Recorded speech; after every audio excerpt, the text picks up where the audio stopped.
Assalamualaikum warahmatullahi wabarakatuh. Selamat pagi. Pagi, Bu. Kita sama-sama belajar bagaimana sih caranya menelaah struktur fabel. Kita urun gagasan terlebih dahulu. Seperti biasa, Bu Herni punya pertanyaan. Dapatkah Anda menyebutkan struktur fabel? Mbak Victoria, boleh dibacakan paragraf pertama? Para tikus. Suatu ketika, para tikus mengadakan rapat di balai desa tikus. Kode sebenarnya apa sih pengertiannya? Kayak memberi amanat gitu atau pesan. Ya, betul.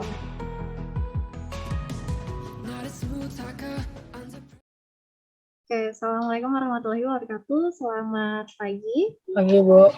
Ibu, Ya, sebelum kita memulai pembelajaran pada pagi hari ini, Bu Hermi minta salah satu di antara kalian untuk memimpin doa. Mbak Aulia, boleh pimpin doa, Mbak?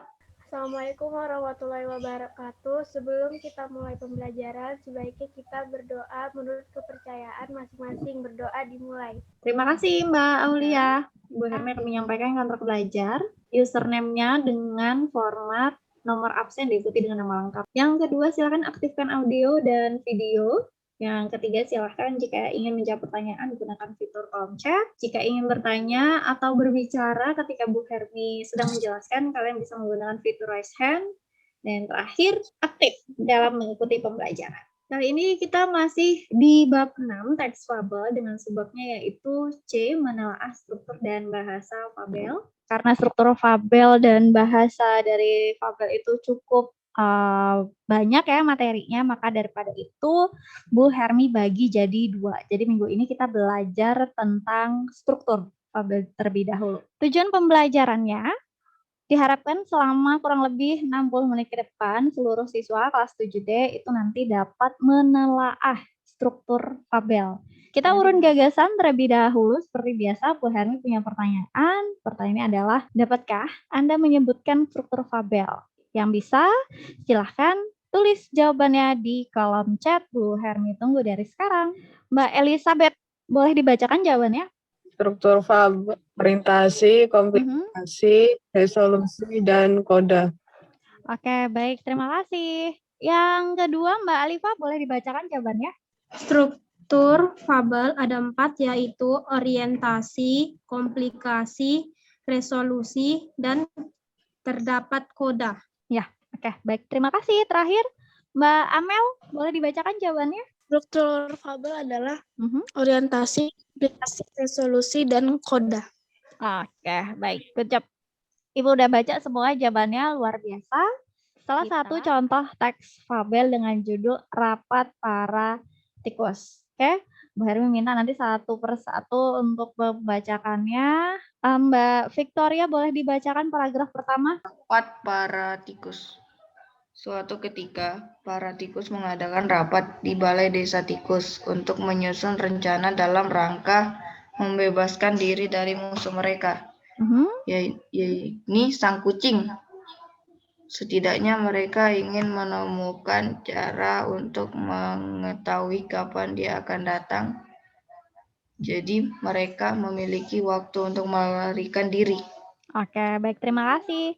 Kalau gitu Mbak Zahra, boleh Mbak dibacakan, Mbak?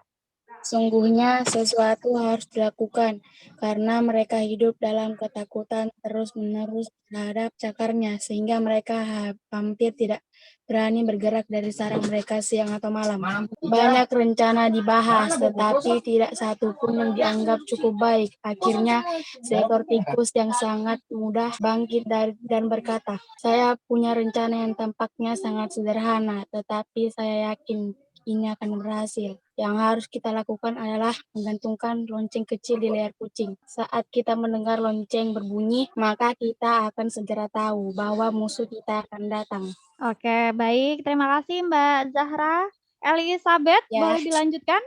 Para warga desa tikus merespon ide tersebut dengan antusias. Mayoritas dari mereka sangat setuju dengan ide yang brilian tersebut. Tikus benar-benar sangat terkejut dengan rencana itu sebelumnya. Tapi di tengah kegembiraan atas keberuntungan mereka, seekor tikus tua muncul dan meminta izin berbicara di luar balai desa. Oke, baik. Cukup. Muhammad Iqbal, boleh dilanjutkan? Mohon maaf sebelumnya, izinkan saya untuk mengemukakan pendapat. Sebetulnya saya juga setuju bahwa rencana tikus muda itu sangatlah bagus. Tapi izinkan saya mengajukan satu pertanyaan. Siapa yang akan membunyikan kucing? Semua tikus dalam rapat tersebut kini saling memandang dan mengerutkan alisnya. Mereka baru sadar bahwa tidak akan ada yang berani melakukannya karena mendekati kucing untuk menggantungkan kalung lonceng di lehernya adalah sama dengan bunuh diri. Ya, terima kasih Mas Iqbal. Mbak Amel? Mengatakan bahwa sesuatu harus dilakukan adalah suatu hal yang sangat baik. Mengkritik atau mengajukan ide bisa menjadi sangat mudah. Namun, dalam praktiknya, untuk mampu melakukan sesuatu dan benar-benar dapat memberikan perubahan adalah hal yang sangat sulit dan harus dipikirkan lebih matang lagi. Oke, baik. Kita sudah mengetahui ya isi dari fabel 4 para tikus. Nah, ini adalah teks yang sama, hanya saja kita akan telaah strukturnya. Seperti yang kalian ketahui dan dijawab oleh teman-teman tadi, struktur orientasi yang pertama itu apa? Pengenalan. Ya, betul. Namanya? Orientasi. Iya, betul. Yang lainnya silakan dijawab ya. Dimulai dengan orientasi. Lalu yang kedua adalah? Komplikasi. Ya, betul. Komplikasi. Yang ketiga? Resolusi. Resolusi. Dan yang terakhir? Koda.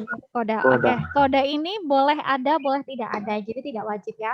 Nah, di antara 4 ini, boleh tidak ditukar posisinya. Misal, resolusi dulu, lalu diikuti orientasi, setelah itu koda, setelah itu baru komplikasi. Boleh tidak diacak? Tidak. Ya, Tidak. betul. Jawabannya tidak. Berarti harus urut. Benar. Urut. Jika harus urut, maka orientasi ada di paragraf keberapa? Pertama. Iya, betul. Berarti paragraf pertama ini pasti Pasti. Iya. Nah, berarti kita bisa menentukan nih paragraf 1 itu pasti orientasi. Lalu, kita ke akhir. Paragraf yang terakhir. Paragraf terakhir ini berarti bisa jadi koda, jika memang benar koda. Tapi kalau misalnya ternyata teks ini tidak ada kodanya, berarti masih masuk bagian resolusi. Nah, coba semuanya memperhatikan paragraf terakhir. Mengatakan bahwa sesuatu harus dilakukan adalah satu hal yang sangat baik. Mengkritik atau mengajukan ide bisa menjadi sangat mudah. Namun dalam praktiknya, untuk mampu melakukan sesuatu dan benar-benar dapat memberikan perubahan adalah hal yang sangat sulit dan harus dipikirkan lebih matang lagi. Menurut kalian, paragraf yang tadi Bu Hermi bacakan, itu masuk di koda atau resolusi? Koda. Koda. Oke, kenapa koda? Koda sebenarnya apa sih pengertiannya? Kayak memberi amanat gitu atau pesan. Iya, betul. Kode itu isinya tentang amanat atau pesan moral yang disampaikan. Maka sudah otomatis paragraf terakhir ini adalah bagian koda. Nah, sekarang kita balik lagi ke atas. Kita tentukan paragraf keduanya. Nah, paragraf kedua nih, sesungguhnya sesuatu harus dilakukan karena mereka hidup dalam ketakutan terus-menerus terhadap cakarnya sehingga mereka hampir tidak berani bergerak dari sarang mereka siang ataupun malam. Dari paragraf 2 ini, kita harus telaah kira-kira dia masuk di orientasi atau komplikasi. Nah, kita lihat dulu pengertiannya. Orientasi itu sebenarnya apa sih, Nak? Orientasi ada yang tahu? Pengenalan tokoh. Iya, betul. Pengenalan tokoh. Sedangkan komplikasi sudah masuk di bagian Permasalahan. Iya, benar, permasalahan. Kira-kira paragraf 2 ini, masalah itu udah muncul atau masih pengenalan? Sudah muncul. Sudah muncul, ada yang bilang sudah muncul. Yang lain? Perlu diperhatikan ya, komplikasi itu bukan sebatas pengenalan lagi, tapi udah ada suatu kegiatan atau suatu keadaan yang sudah menimbulkan masalah, ada terjadi sesuatu. Kalau dari paragraf pertama di orientasi ini, udah terlihat kalau misalnya masalahnya udah ada, yaitu mereka tuh takut sama kucing, tapi masih dikenalkan. Mereka hanya sebatas memberitahu, kita ada masalah nih tentang si kucing. Nah, pertanyaan Bu Hermi, yang paragraf kedua ini masih ngenalin masalah itu, atau udah mau mulai mencari kegiatan yang berubah gitu? Masih pengenalan. Iya, betul. Jadi yang paragraf 2 ini masih Orientasi. Ya, sekarang paragraf 3. Orientasi atau komplikasi. Sudah ada sesuatu yang diperbuat belum? Sudah. Sudah. Siapa yang berbuat? Seekor tikus. Ya, membuat seekor rencana. tikus yang sangat mudah. Ditandai dengan apa? Ini loh, akhirnya. Nah, ada kata akhirnya, berarti ini udah masuk di bagian komplikasi. Oke, orientasinya Bu Hermi delete. Nah, sekarang berarti kita sudah tahu komplikasinya di mana dimulainya. Kita harus cari tahu dari paragraf ini nih sampai paragraf ini, kira-kira bagian mana sih yang sudah sampai resolusi masalahnya udah selesai. Coba semuanya dibaca lagi. Kira-kira masa selesainya itu ada di mana? Saya punya rencana. Oh, berarti belum selesai. Yang harus kita lakukan adalah masih belum selesai. Para warga desa tikus merespon ide itu dengan antusias. Semua tikus benar-benar sangat terkejut. Terus tiba-tiba ada tikus tua tuh. Mohon maaf sebelumnya. Izinkan saya untuk pengungkapkan pendapat. Itu kira-kira udah resolusi atau masih masalah tuh? Udah resolusi. Udah resolusi. Oke, ada yang berpendapat bagian sini sudah resolusi. Oke, mari kita cek ya. Struktur. Yang pertama orientasi. Yang kedua komplikasi. Jadi orientasi dari sini sampai sini. Terus yang kedua komplikasi. Berarti dari sini sampai desa ya. Betul tadi siapa yang jawab resolusi dimulai dari mohon maaf sebelumnya. Mohon maaf sebelumnya. Ya. Sini dan yang diakhiri dengan koda. Gitu ya, Nak ya? Udah. Bisa ya cara membedakan kapan orientasi, komplikasi, resolusi, dan koda. Ingat, koda ini boleh ada, boleh tidak ada. Kalau ternyata kodenya tidak ada, maka paragraf terakhirnya adalah resolusi. Iya, betul. Tepat sekali. Nah, selanjutnya kita akan sama-sama mengecek bagaimana sih variasi pengembangan dari watak. Nah, tokohnya ada siapa aja, Nak? Tikus. Ya, kita jawab sama-sama. Tikus aja? Kucing. Apakah kucingnya bisa disebut tokoh? Tidak. Tidak. Kenapa kucing tidak termasuk tokoh? Tidak Ada yang tahu? disebut. Tidak ada dalam ceritanya, cuma disebutkan, Bu. Ya, betul. Dia hanya disebutkan, dia diceritakan, tapi tidak berperan. Tidak ada perannya, tidak ada dialognya, tidak ada sesuatu yang dia lakukan. Dia hanya sebagai objek yang diceritakan. Tikusnya hanya satu? Tikus tua. Tikus tua. Oke, ada tikus tua dan ada tikus Muda. Iya, ada tikus tua dan ada tikus muda. Oke, sekarang kita cari karakternya. Coba Bu Hermi ambil bukunya ini. Kak Bu Hermi mengutip, saya punya rencana yang tampaknya sangat sederhana, tetapi saya yakin ini akan berhasil. Kira-kira apa wataknya jika buktinya seperti ini? Percaya diri. Percaya diri. Betul, percaya diri. Kalau kalian mau jawab optimis juga boleh, karena ini adalah salah satu ciri dari orang yang optimis. Percaya diri. Nah, sesuai dengan yang Bu Hermi bagikan tadi pagi, variasi pengembangan itu ada 4. Ada deskripsi fisik tokoh, ada kegiatan tokoh, dialog tokoh dengan diri sendiri, dan dialog tokoh dengan tokoh lain. Coba kalian perhatikan, saya punya rencana yang tampaknya sangat sederhana, tetapi saya yakin ini akan berhasil. Nah, kira-kira dari 4 ini, masuk yang mana tadi buktinya? Dialog dengan tokoh lain. Dialog tokoh dengan lain. Iya, betul sekali. Yakni dialog tokoh dengan tokoh lain ketika si tikus muda berbicara dengan anggota rapat lainnya. Oke, sip, hebat. Kita mulai ke tikus tua. Kira-kira karakternya tikus tua ini apa ya? Mohon maaf sebelumnya, izinkan saya untuk mengemukakan pendapat. Oke, coba ditentukan watak sama variasinya ya. Bijaksana. Betul. Dia bijaksana. Berarti variasi pengembangannya bagaimana? Dialog dengan tokoh lain. Dialog juga dengan tokoh Lain. Iya, betul sekali. Oke, good job. Bu Hermi punya 2 kegiatan yang harus kalian lakukan. Yang pertama menentukan struktur fabel. Yang kedua memvariasi pengembangan watak. Nanti kalian silakan diskusikan sama anggota kelompoknya ya. Nanti di breakout room, waktunya 10 menit. Jangan lupa nanti pilih salah satu untuk mempresentasikan. Apa yang dipresentasikan? Akan Bu Hermi share? Silahkan ditunggu di kolom chat. Tampilannya nanti seperti ini, ada sebuah teks, tabel, judulnya kucing dan rubah. Tugasnya ada 2. Yang pertama tentukan strukturnya. Nanti kalian tulis di sini strukturnya apa.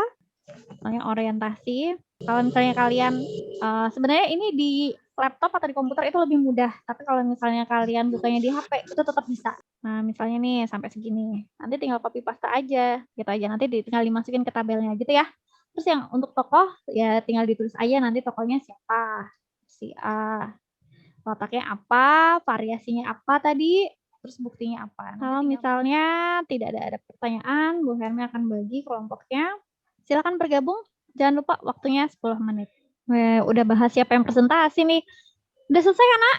Ini Bu lagi apa? Lagi nyari yang mana orientasi, yang mana komplikasi, yang mana. Oke, baik. Silakan didiskusikan sama teman-temannya ya. Dari yang bagian-bagian ini. Tokonya ada berapa nih? Kucing dan rubah. Apalagi tokonya? Kucing rubah. Ada lagi kah? Tunggu cari dulu. Tuh ada anjing juga. Anjing masuk nggak sini? Yang lain Sahada, Rangga, Mbak Aulia, didiskusikan ya sama-sama ya. Kelompok siapa yang mau presentasi? Yang mengajukan duluan boleh pilih nomor berapa? Nomor 1 atau nomor 2? Oke, boleh. Mbak Melinda nomor 1. Ya, good job. Oke, silakan dibacakan aja, Mbak. Struktur fabel 1 orientasi. Suatu ketika seekor kucing dan rubah berpergian bersama dalam seperti yang biasa terjadi saat teman sedang berseteru. Pembicaraan mulai bersifat personal. 2. Komplikasi. Kamu pikir kamu pintar banget ya kucing, kata si rubah. Kamu mau pura-pura tahu lebih banyak daripada aku. Jangan macam-macam, aku ini lebih cerdik dan licik darimu. Seperti yang dikatakan sendiri, rubah memiliki begitu banyak rencana untuk melarikan diri, namun sayangnya hal itu justru membuat tidak dapat memutuskan mana yang akan dicoba terlebih dahulu. Oke, baik, good job. Melinda tuliskan nanti nama anggota kelompoknya di grup Telegram aja ya. Pokoknya siapa, Nak? Kucing dan rubah. Ya, kucing dan rubah saja. Anjing masuk nggak? Tidak, Bu. Iya, anjing tidak masuk ya. Berarti kucing. Kita lihat karakternya deh di sini. Apa nih karakternya kucing nih? Di bagian mana? Saat itu juga. Oke, karakter dari si kucing. Berarti variasi pengembangannya apa nih? Kegiatan tokoh. Iya, betul sekali. Kegiatan tokoh. Kegiatan tokoh.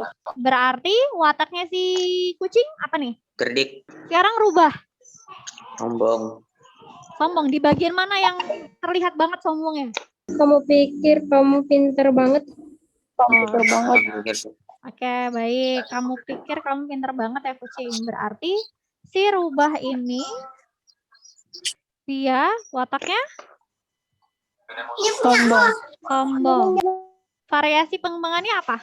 Kegiatan tokoh. Ya, betul. Dialog dengan tokoh lain. Oke, good job. Seperti biasa, Bu Hermi sudah menjadwalkan tugas di hari Kamis nanti pukul 7.15. Tugasnya nanti seperti ini. Pertanyaan pertama, menurut kalian bagaimana dengan sikap anjing gunung? Jadi nanti ada teks fabel judulnya anjing gunung, keledai dan macan tutul. Nanti silahkan dibaca. Terus dijawab pertanyaan nomor 1. Nomor 2 nanti juga silahkan menelaah strukturnya. Terus nanti yang nomor 3, tokoh sama variasinya aja. Bukti sama wataknya nggak usah. Next, refleksi seperti biasa. Bu Hermi punya 2 pertanyaan, silakan dijawab. Pertanyaan yang pertama adalah coba sebutkan struktur fabel, dan yang kedua sebutkan salah satu contoh variasi pengembangan watak. Bu Hermi tunggu di kolom chat sekarang juga, silakan. Oke, Mbak Raiza, boleh dibacakan? 1. Orientasi, komplikasi, resolusi, koda. Yang 2? Kegiatan tokoh. Oke, good job. Terima kasih atas perhatian anak-anak ibu semua. Sampai jumpa di pertemuan selanjutnya. Seperti biasa di akhir tolong open kamera dong, Bu Hermi mau dokumentasi. Oke, satu lagi. Siap, 1, 2, 3.